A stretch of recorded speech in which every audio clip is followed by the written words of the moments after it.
Greetings and salutations, everyone. My name is Andrew Kirchhoff, and welcome to my YouTube channel. Today, we're talking about my strength of schedule for the rest of the 2020 fantasy football season.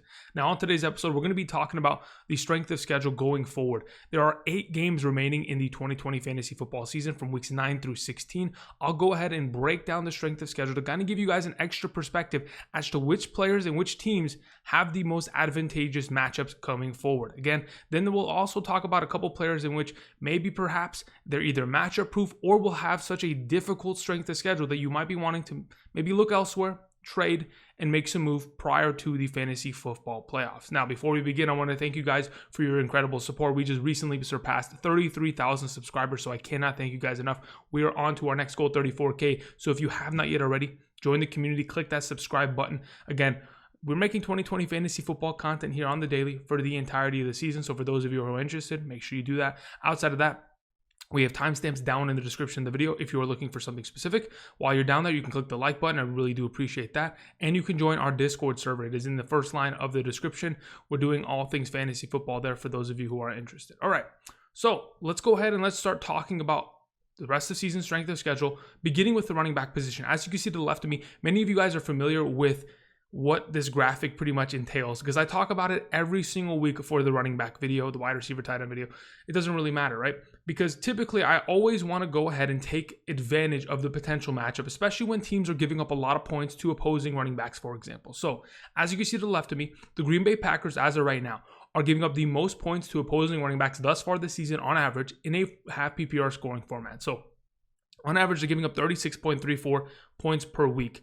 The toughest matchup on a weekly basis is when running backs play against the Pittsburgh Steelers. That is why they are on the bottom of the screen as the number 32. They're only giving up 18.13 fantasy points to opposing running backs. But you guys should be familiar with this if you are, someone who actively watches these videos. So again, these are the matchups and potentially the difficulty of a potential schedule going forward. Now, what I went ahead and did is with the 8 to 7 remaining games of every team's schedule, unless you're the 49ers and you only have 6 games remaining, I went ahead and I gave a team 1 point if they play against the Green Bay Packers, 32 points if they play against the Pittsburgh Steelers. I took the entire summation of their upcoming schedule, then I divided it by the amount of games that they have left upcoming. Now, what I went and I found is that this is the upcoming strength of schedule for the running back position. As you can see to the left of me, as of right now, going forward with the last 8 weeks of the season remaining, the Chicago Bears have the easiest strength of schedule at the running back position, followed by the Indianapolis Colts and the Los Angeles Chargers. The toughest strength of schedules for the remainder of the season on average is the Atlanta Falcons, New Orleans Saints, and Dallas Cowboys. Now, to the right of that, we go ahead and you can see that the Tennessee Titans are at the top of another list. That is the playoff strength of schedule. So on the left, we have the next 8 weeks. We have weeks 9 through 16. To the right of it, we have only weeks 14 through 16, the fantasy playoff schedule on average. So we go ahead and find that the Tennessee Titans by far have the easiest strength of schedule. And in my opinion, I've never seen an easier strength of schedule for a player like Derrick Henry. There's a reason why he is on today's thumbnail. Again, Aaron Jones, another one of these great backs, has an easy schedule, along with, again, the Chicago Bears, the Miami Dolphins, and the Detroit Lions, who all 3 of those teams are reoccurring on both having one of the easiest strength of schedules going forward for the next 8 weeks and for the final 3 weeks of the fantasy football season. Now, a couple of things that I wanted to go ahead and point out, because I do think there are some schedules that maybe you might want to avoid, and there's also some that you might want to go and try to buy. As of right now, when I look at the Chicago Bears schedule, playing against the Titans, the Vikings, the Packers, the Lions, Texans, Vikings again, then the Jaguars, that 7-game stretch is by far some of the easiest games you could potentially play. I mean, we've even talked about it on a weekly basis. These are teams that are giving up at least top 5 or top 10 most points to opposing running backs on a weekly basis. So again, the Chicago Bears have one of the most advantageous schedules, but do we trust David Montgomery in that offensive line? That is the question that is brought up. Outside of that, the Cincinnati Bengals, they've got a pretty soft schedule in terms of the last 4 games of the season. Now, one of the games, week 15 against Pittsburgh, that is something that I want to avoid, but potentially Week 13, they play against Miami. Week 14, they play against Dallas. Week 16, they play against Houston. So again, Joe Mixon, if in fact he's healthy and ready to go, not a bad option in those games. Against Pittsburgh, it's definitely going to be tough, but he could definitely fall in the end zone and give you some value there. Outside of that, the Detroit Lions, I'm looking at their schedule right now. they've got a pretty soft schedule from weeks 11 through 15, playing against Carolina, Houston, Chicago, Green Bay, and Tennessee. Again, another advantageous stretch. The Green Bay Packers, again, we've talked about it. Aaron Jones has one of the softer fantasy playoff schedules. Detroit, Carolina, Tennessee, easy games.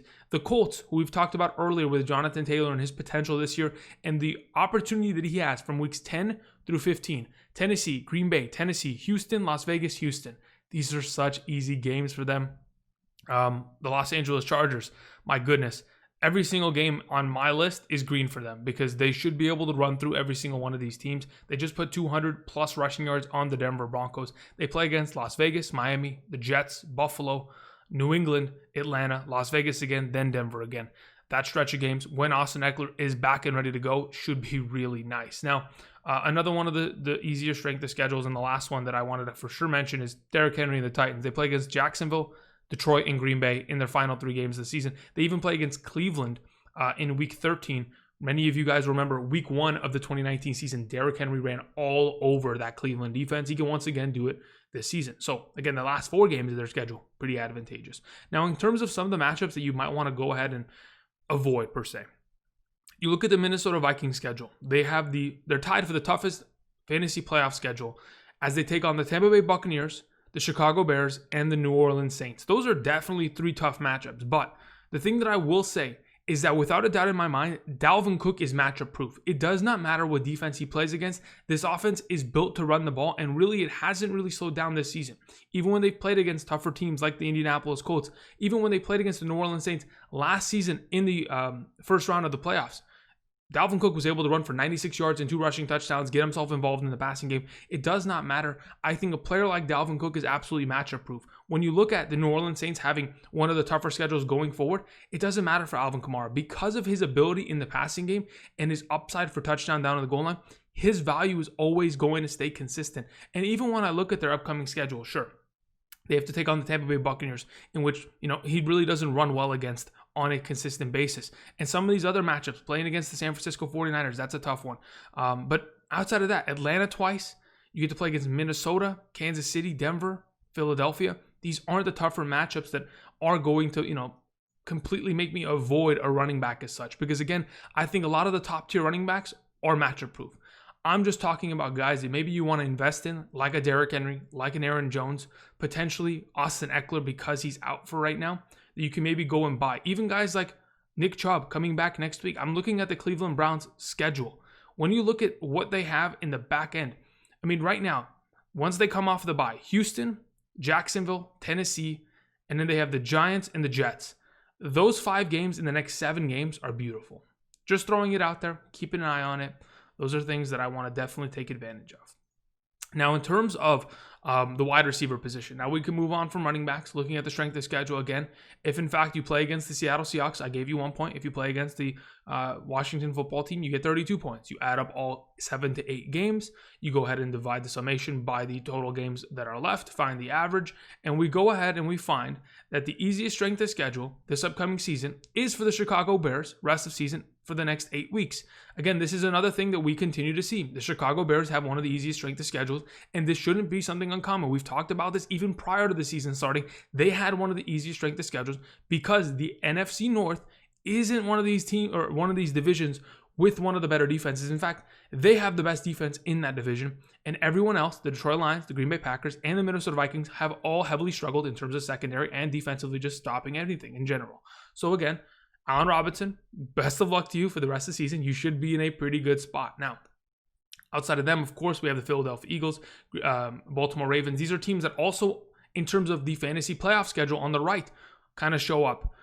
Again, let's go ahead and let's specifically talk about some matchups that are like going down the line.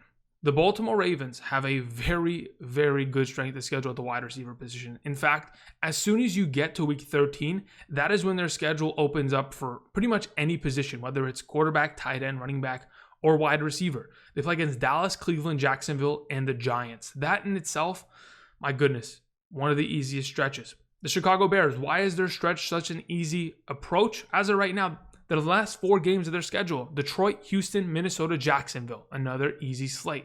The Cincinnati Bengals themselves in the fantasy football playoffs, as you see, they're one of the higher ranked teams. They take on Dallas, Pittsburgh, and Houston.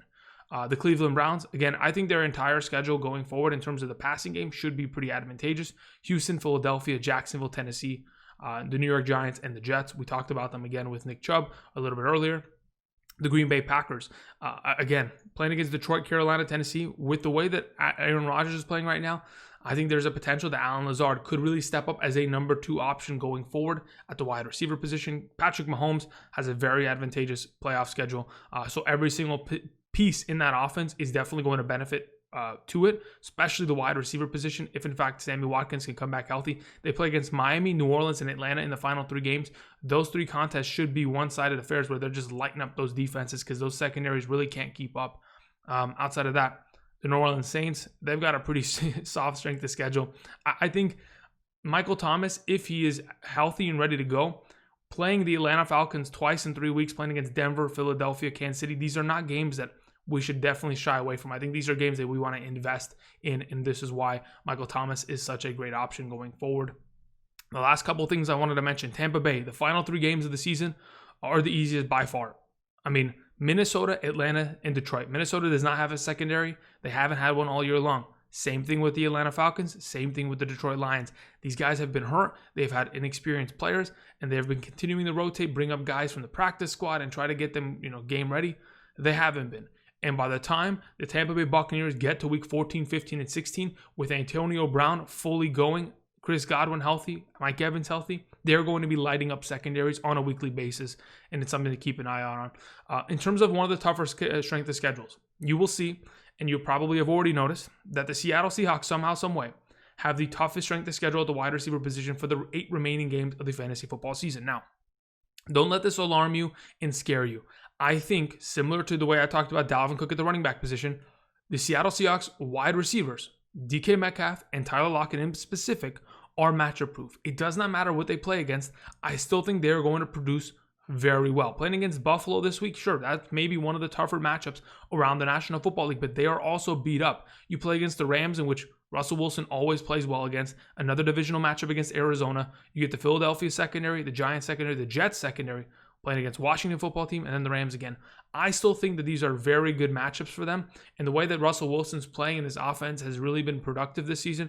I don't expect regression from these receivers. In fact, I expect them to play as consistently as they had thus far this season going forward. So again, a pretty good stretch there. And that's pretty much it for the wide receiver position. Hopefully this kind of gives you a little bit more perspective. We can move on and start talking about tight ends now. So as of right now, of course, the Atlanta Falcons giving up the most points, the Indianapolis Colts giving up the least points to opposing tight ends thus far this season in a half PPR scoring format on average. So we go ahead, we put that into the schedule, we go ahead and calculate, and what do we find?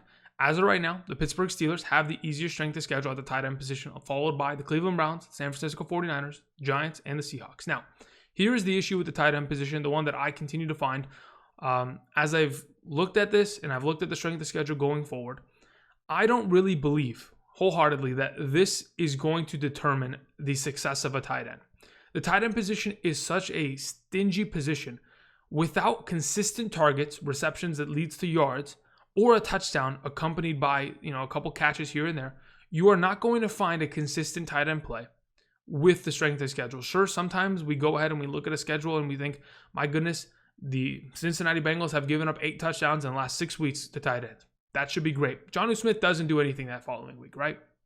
We're expecting this week that when Denver plays against the Atlanta Falcons, Noah Fant should be able to feast considering his target counts and his opportunity in that team.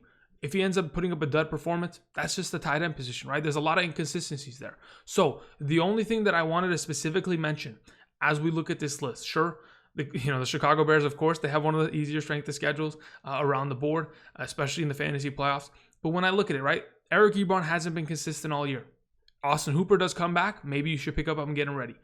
Jordan Reed will probably be more active as the weeks progress. Of course, he came off injured reserve on Thursday night. Didn't get as much playing time because, again, he was just activated and needed to get a little bit more of a stroll before he's fully ready to go. Evan Ingram, not a bad option. The Seahawks have a rotation that I'm not interested in. Minnesota hasn't given Irv Smith the job. The Patriots don't have a tight end. Dallas has no quarterback.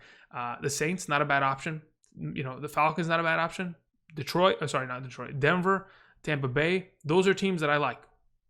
Jared Cook, Hayden Hurst, Noah Fant, and of course, Rob Gronkowski. 4 guys that are benefiting from a easier strength of schedule in comparison to the rest of the field. But the thing that I kind of wanted to go ahead and for sure establish is that there's 2 strength of schedules that I like the most amongst tight ends the rest of the season. Of course, if you have Travis Kelce, you're good to go against Miami, New Orleans, and Atlanta. That's beautiful, right? But Travis Kelce is always starting anyway. So in terms of players that maybe a lot of people are down on right now specifically, I think that, and I think I mentioned this earlier this season, or earlier this week, with Mark Andrews.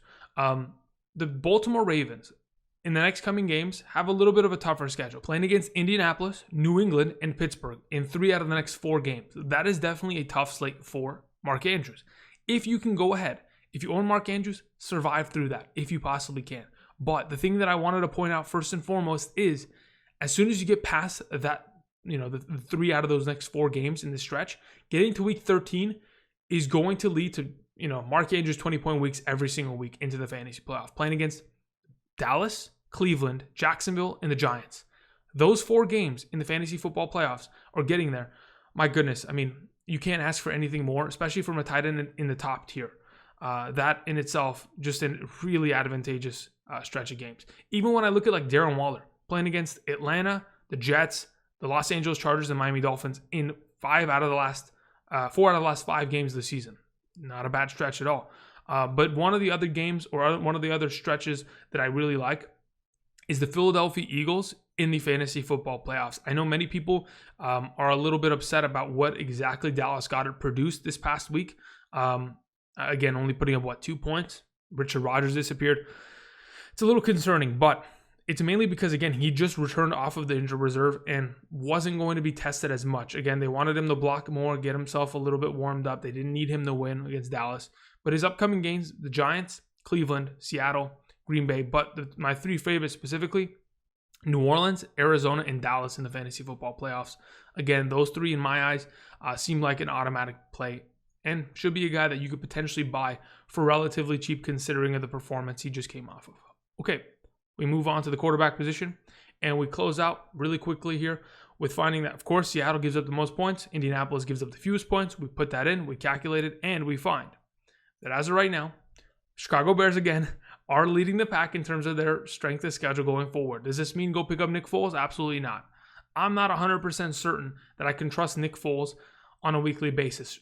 Sure, I'll take his schedule. Detroit, Houston, Minnesota, and Jacksonville in the last 4 games. That's great. But I want to go ahead and pick up his, the pieces that kind of, excel based on the strength of schedule. Allen Robinson, first and foremost. That's who I want on my team specifically. But outside of that, Cleveland Browns, Philadelphia Eagles, Indianapolis Colts.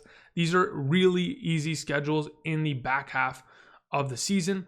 Of course, Tampa Bay has one of the easiest schedules at the quarterback position. We've talked about this already with them playing against, Minnesota, Atlanta, and Detroit in the final 3 weeks. Really advantageous. We've talked about the Ravens. We've talked about the Chiefs, the Eagles, the Titans. These are really easy schedules, and these are the quarterbacks that you want to continue at least buy in my eyes. Even players like Justin Herbert, he's got himself a very easy strength of schedule going forward. We talked about it with the running back position, but Herbert's proven that it doesn't matter what defense you put in front of him. Playing against Las Vegas, Miami, the Jets, Buffalo, Atlanta, Las Vegas, Denver. Those are going to be easy games for them as they continue to shoot out and score 30 points a week and give up 30 points a week, which will continue to force them to score. So hopefully this gives you a little bit more perspective. Of course, the Houston Texans are at the bottom of both lists. Is this something that concerns me with Deshaun Watson? Technically, no, because I look at their schedule and I think to myself, okay, you got to play Indianapolis 2 out of the last 4 weeks of the season. What can we expect from Deshaun Watson? He's probably going to throw the entire time. They're probably going to be in a very competitive matchup between the 2 teams. It's going to pretty much come down to that. Can Deshaun Watson beat the Indianapolis Colts? Because prior to getting to the Indianapolis Colts, he gets to play Jacksonville, Cleveland, and Detroit. Then he's got to play them twice, which is definitely not something that we're looking forward to, but I think he could survive in those matchups and put up pretty good performances in the back end of the season. So hopefully this kind of gives you a little bit more perspective as to how many points, we're kind of expecting our quarterbacks to have based on matchups. Again, this doesn't always lead to success. I could easily see, sure, Phillip Rivers has one of the easiest schedules. I'm looking at it right now. Just the fact that he plays Tennessee twice in the next 4 weeks. Then he has to play Houston twice in 2 out of the last 4 weeks, and Las Vegas is thrown in there. Those are pretty easy matchups. But is Phillip Rivers a guy that you can rely upon? That's the question. Nick Foles, Phillip Rivers, are these guys that we want to buy in on? Daniel Jones? I'm not sure if that's the case.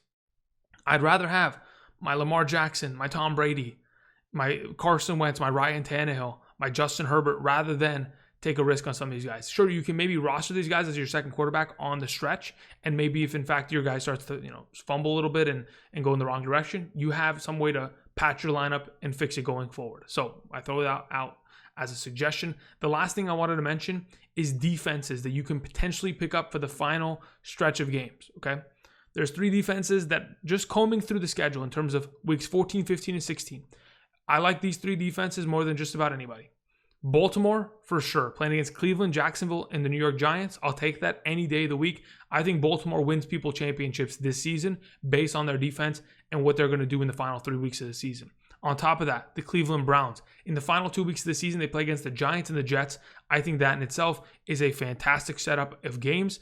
I think week 14 is something that you might want to avoid, of course, because they do have to play against Baltimore, and we've seen what happened last time in week 1 against them. But the Giants and Jets in weeks 15, 16, beautiful. The last one I wanted to mention, the Seattle Seahawks.